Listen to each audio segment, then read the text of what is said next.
Internet sudah mati, dan kita adalah pembunuhnya. Kebenaran sebenarnya tidak lagi ada secara online. Bot telah membanjiri media sosial dengan informasi yang salah, dan halaman web yang kita layani hari ini hampir seluruhnya dihasilkan oleh AI. Bahkan YouTube dipenuhi dengan saluran yang sepenuhnya dijalankan oleh AI, tanpa masukan kreatif dari manusia. Setiap hari semakin sedikit konten yang kita konsumsi yang dibuat oleh manusia, dan yang lebih buruk lagi adalah semua itu didaur ulang kembali ke dalam sistem yang kita hampir tidak memiliki kendali atasnya, meninggalkan internet sebagai bayangan dari apa yang dulu. Menelusuri media sosial telah menjadi aktivitas yang terisolasi, kosong, dan tidak menghasilkan apa-apa. Tapi bagaimana kita sampai di sini, dan apakah sudah terlambat untuk menghidupkannya kembali? Internet dimulai sebagai senjata perang, bukan perang militer yang eksplisit, tetapi perang teknologi selama Perang Dingin antara Amerika Serikat dan Uni Soviet. Ini mendorong para peneliti Amerika untuk mengembangkan cara berbagi data dan program melalui jaringan global yang tersebar mulai dari awal 1960-an. Versi awal internet pertama kali diciptakan antara dua universitas, yaitu Universitas California dan Stanford. Pesan sederhana dapat dikomunikasikan di antara mereka, tetapi itu tidak seperti yang kiliki hari ini. Sepanjang tahun 70-an, jaringan itu terus menyebar melalui penggunaan saluran telepon. Pada tahun 1983, hanya ada 500 host komputer yang terhubung, tetapi dalam 5 tahun jumlah itu mencapai 100.000 dan terus menyebar ke semakin banyak negara. Kemudian semuanya berubah dengan penciptaan World Wide Web.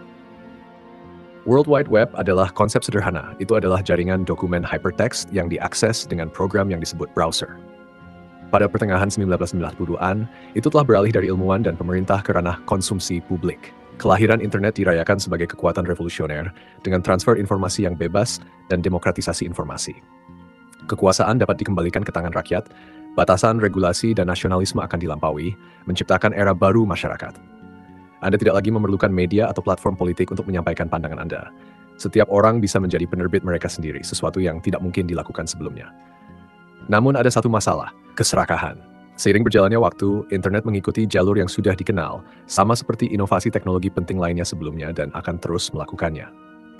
Puluhan penyedia layanan internet bermunculan, tetapi mereka perlahan mulai bergabung menjadi hanya beberapa perusahaan besar, meninggalkan konsumen tanpa pilihan yang nyata. Sama seperti dengan radio seabad sebelumnya, ribuan perusahaan yang berbeda perlahan dibeli atau dikeluarkan dari pasar. Ini terjadi baik untuk infrastruktur maupun real estate web. Pada tahun 2001, ketika gelembung.com meledak, 10 situs web teratas menguasai 31% dari page view di Amerika Serikat. Dan pada tahun 2006, angka itu naik menjadi 40%, dan kemudian 75% pada tahun 2010. Pada saat yang sama, iPhone dan perangkat pintar mengubah hubungan kita dengan internet. Menjelajahi World Wide Web menjadi kurang umum saat orang-orang beralih ke aplikasi semi-tertutup, dan pada tahun 2010, aplikasi ini hanya menyumbang kurang dari 1/4 dari lalu lintas internet. Saat ini, itu mencapai 90%. Menjaga pengguna di dalam batasan aplikasi membuat periklanan menjadi lebih efektif. Setelah menciptakan ekosistem yang sepenuhnya baru, Apple sedang dalam perjalanan menjadi salah satu perusahaan terbesar di dunia berkat sistem tertutup ini. Setelah gelembung.com meledak, hanya 5 perusahaan teknologi yang mampu bertahan dan berkembang: Google, Amazon, Apple, Facebook, dan Microsoft. 5 besar ini kini hampir tidak mungkin dihindari di internet, baik melalui periklanan, e-commerce, atau hosting cloud computing yang diandalkan oleh situs web. Dominasi teknologi ini telah secara permanen mengubah masyarakat kita. Dan saat raksasa industri ini bersaing dalam perlombaan senjata teknologi untuk senjata besar berikutnya yang akan dijual kepada konsumen, yaitu kecerdasan buatan, sisa-sisa terakhir dari internet utopis bisa hilang. Koneksi dan kebenaran hampir 5,2 miliar orang memiliki akses ke internet, dan pengguna rata-rata menghabiskan 6 jam sehari online. Ini adalah pasar terbesar di dunia sejauh ini, dan sayangnya komoditas paling berharga di pasar itu adalah perhatian Anda. Tampilan, suka, dan ulasan bernilai emas, dan ini telah menciptakan pasar yang besar dan teduh untuk segala jenis keterlibatan. Uang telah mengubah internet menjadi sistem bertingkat yang siap dieksploitasi, membuat saluran yang sukses atau profil media sosial bisa menjadi investasi jangka panjang yang menguntungkan. Dengan beberapa klik dan dolar, siapapun bisa membeli ribuan stream Spotify, like Instagram, atau view YouTube. Bagaimana perusahaan dapat menawarkan layanan ini? Mempekerjakan ribuan orang untuk mengklik posting secara manual akan terlalu mahal. Sebagai gantinya, mereka menggunakan bot, perangkat lunak otomatis yang tidak diawasi. Ketika diarahkan pada target, bot ini secara artifisial berinteraksi dengan postingan, menaikkannya dalam peringkat, dan menarik lebih banyak perhatian. Situs web berusaha keras untuk menghapus bot, tetapi hampir tidak mungkin untuk menghapus semuanya. Selama 6 tahun terakhir, Meta menonaktifkan lebih dari 27 miliar akun palsu. Beberapa orang percaya sudah terlambat untuk mengambil tindakan melawan bot. Mereka berpikir kita mungkin telah mencapai titik kritis yang gelap. Pertama kali diposting pada tahun 2019, teori internet mati mengusulkan bahwa kita hidup di kota hantu distopian yang dihuni oleh aktor simulasi. Menurut teori ini, sesuatu berubah sekitar tahun 2016. Internet menjadi sangat jenuh dengan konten otomatis sehingga memiliki interaksi manusia dengan manusia yang asli menjadi langka, jika tidak mustahil. Menjelajahi web seperti mengemudi sendirian dan hanya melewati kendaraan otomatis di jalan. Poster asli teori ini mengakui bahwa itu terdengar konspiratif, tetapi mereka yakin akan perasaan bahwa ada sesuatu yang sangat kurang. Ada kekosongan online yang tidak ada di awal 2000-an. Gambar, percakapan, dan meme semuanya mulai mirip satu sama lain, sementara forum yang dulu menarik kini terasa steril. Semua ini diduga disusun dengan hati-hati untuk menjaga kontrol atas budaya dan kekuasaan politik. Dan yang paling penting, untuk memastikan bahwa populasi umum tetap dalam garis. Teori internet mati tetap berada di pinggiran sampai tahun 2022, ketika pengungkapan besar membawa masalah bot ke perhatian global. Pada 30 November 2022, dunia diperkenalkan dengan ChatGPT yang dibangun di atas model bahasa besar yang memproses set data raksasa dan membentuk hubungan antara ide-ide. Ini adalah bentuk kecerdasan buatan paling canggih yang pernah ada. Selama beberapa dekade, komputer jauh lebih kuat daripada manusia dalam tugas-tugas tertentu, seperti catur atau perhitungan matematika. Pertanyaan yang membagi ilmuwan komputer dan filsuf adalah, apakah komputer dapat bertransisi menjadi semacam kecerdasan umum?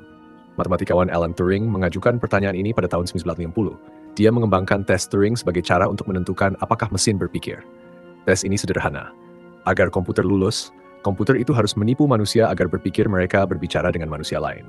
Tahun lalu, ChatGPT-4 menjadi salah satu yang pertama lulus tes Turing. Kita secara resmi telah menghidupkan mesin dan tiba-tiba teori internet mati menjadi bukan hanya konspirasi tetapi masa depan yang mungkin. Dan jika kita tidak bisa lagi membedakan antara manusia dan AI, siapa yang bisa kita percayai?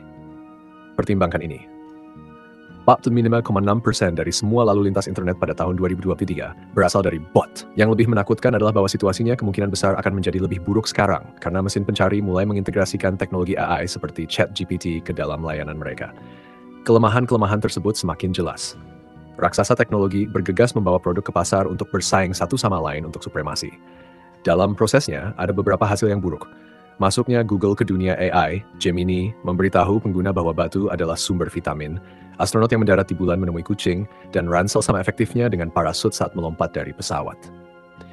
Halusinasi yang didorong oleh teknologi ini berasal dari upaya mereka untuk menyusun sejumlah besar informasi yang telah dipadatkan, dan mereka melakukan ini dengan algoritma yang mengidentifikasi komponen penting dan menginterpolasi bagian yang hilang.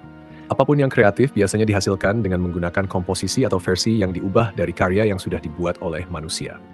Karya seni dan musik online digunakan sebagai data pelatihan untuk kecerdasan buatan, yang membuat banyak orang berargumen bahwa para pekerja dieksploitasi. Ratusan seniman, didukung oleh organisasi nirlaba Artists' Rights Alliance, telah menandatangani surat terbuka yang mencari cara untuk mencegah AI merusak dan melemahkan hingga meme yang dibuat oleh seorang remaja berusia 12 tahun untuk mendapatkan Reddit Karma. Seseorang membuat situs web palsu yang dirancang murni untuk menjebak crawler, yaitu program otomatis yang biasanya digunakan oleh mesin pencari untuk mengunduh konten halaman web secara sistematis. Mereka menyadari bahwa bot GPT mengumpulkan sekitar 3 juta halaman dari situs mereka setiap hari. Ini adalah jendela kecil ke dalam kualitas data yang diambil oleh chatbot AI dan membentuk respons mereka, yang jelas bukan pertanda baik. Yang lebih buruk lagi adalah karena begitu banyak internet sudah dihasilkan oleh AI, generasi berikutnya dari AI akan menggunakan konten yang dibuat oleh generasi sebelumnya sebagai set data pelatihan. Dan dengan setiap generasi yang berlalu, karya yang dihasilkan oleh alat AI ini akan terus semakin tidak manusiawi. Hasil pencarian akan dipenuhi dengan konten yang dihasilkan AI, dan menemukan sumber yang dapat dipercaya akan menjadi lebih sulit. Kata robot pertama kali digunakan dalam sebuah drama fiksi ilmiah Ceko tahun 1920 berjudul Rossum's Universal Robot. Ini berasal dari kata Ceko robot yang secara longgar diterjemahkan menjadi budak. Ini adalah deskripsi yang bagus untuk robot mekanis yang digunakan dalam produksi. Mereka hanyalah alat seperti palu atau kalkulator. Namun, saat robot bergerak ke dunia digital, hubungan antara tuan dan budak menjadi kabur. Media online sudah sebagian besar dikendalikan oleh kecerdasan buatan. Program otomatis yang kuat menentukan apakah suatu konten berhasil atau gagal. Pengiklan membayar jutaan untuk para profesional yang bisa memecahkan kode algoritma misterius karena mereka terus berubah. Program ini pada dasarnya menciptakan proses fungsionalitas internal yang rahasia, bahkan tidak diketahui oleh mereka yang mendesainnya. Ditambah dengan superkomputer pengenal pola, perilaku kita telah dibentuk di sekitarnya. Situs media sosial telah bergeser dari keterlibatan sosial otentik ke model yang didorong oleh konsumsi. Selama mereka bisa membuat Anda tetap online, itu baik untuk bisnis, sementara algoritma mereka memproses set data yang sangat besar untuk membuat profil Anda sebagai konsumen, mengkategorikan perilaku online Anda untuk menciptakan iklan yang dipersonalisasi. Yang dibutuhkan hanyalah satu klik untuk memenuhi feed Anda dengan subjek tertentu, menarik Anda untuk mengonsumsi lebih banyak. Sistem ini memberi imbalan kepada para peniru dan peniru, sehingga mereka tidak punya pilihan untuk bertahan hidup online. Para kreator, influencer, dan pemasar harus terus-menerus mencari persetujuan algoritma. Pada akhirnya, bahkan manusia yang menciptakan harus menciptakan konten yang generik dan tidak orisinal. Tidak heran orang-orang mengeluhkan algoritma yang memuji Miss Beast, dan mereka melihat betapa suksesnya Jimmy Donaldson sehingga mengapa mereka tidak menirunya. Seperti yang diperdebatkan oleh Friedrich Nietzsche, orang cenderung mengikuti kawanan untuk perlindungan, takut untuk menunjukkan keaslian dan menghadapi kebenaran. Dengan ini datang nihilisme, di mana kawanan melayang tanpa arah, tanpa makna atau kepastian. Ini tercermin dalam algoritma yang konten kita konsumsi dan perpetuasi, meninggalkan kita dalam siklus kosong yang tak berujung. Estetika dan nilai-nilai kita kini dikuratori oleh kekuatan non-manusia. Jadi apakah budaya kita masih milik kita? Apakah manusia masih memberikan perintah, atau apakah teknologi telah menjadi tuan kita? Komersialisasi internet, konsentrasi hanya segelintir perusahaan, dan penciptaan alat generatif yang cepat tetapi sangat tidak akurat, telah memberi kita teknologi yang memanipulasi kelemahan terdalam kita. Munculnya pasukan bot menawarkan jalan pintas untuk pengembangan bisnis, AI menawarkan jalan pintas untuk kreativitas dalam produksi konten berkualitas rendah. Algoritma yang kuat telah memicu kecanduan kita terhadap konten bentuk pendek. Apakah internet telah menjadi kenyataan yang telah disusun dengan hati-hati yang kita semua hadapi? Tidak sejauh yang dijelaskan oleh teori internet mati, tetapi seiring kecerdasan buatan menyebar di internet, rasa realitas kita sedang terguncang dengan serius. Ini adalah panggilan untuk mengubah arah sebelum terlambat. Untuk menjaga internet tetap hidup, kita memerlukan keberanian untuk melepaskan diri dari kawanan, mengakui bahwa sistem saat ini tidak berfungsi, dan bahwa kemanusiaan lebih penting daripada keuntungan. Jika Anda menyukai video yang kami buat dan ingin mendukung kami untuk membuat proyek yang lebih besar dan lebih baik, kami baru saja memperbarui Patreon. Semua orang yang bergabung akan mendapatkan akses gratis ke server Discord kami yang diperbarui, di mana Anda dapat terhubung dengan komunitas Aperture. Pelindung dapat memilih dari berbagai tingkatan dengan keuntungan seperti diskon untuk semua merchandise yang kami miliki, dan akan buat di masa depan saluran Discord pribadi untuk kekuatan pemungutan suara pada topik video dan pitching ID, shout out dalam deskripsi video, dan lebih banyak keuntungan yang akan diputuskan oleh Anda, para pelindung. Jika Anda tidak memiliki sarana, jangan merasa wajib dalam cara apapun. Berlangganan dan menonton video sudah lebih dari cukup dukungan. Tetapi, jika Anda memiliki sarana dan ingin mendukung, maka Patreon adalah cara terbaik untuk melakukannya. Tautannya ada di deskripsi. Terima kasih telah menonton.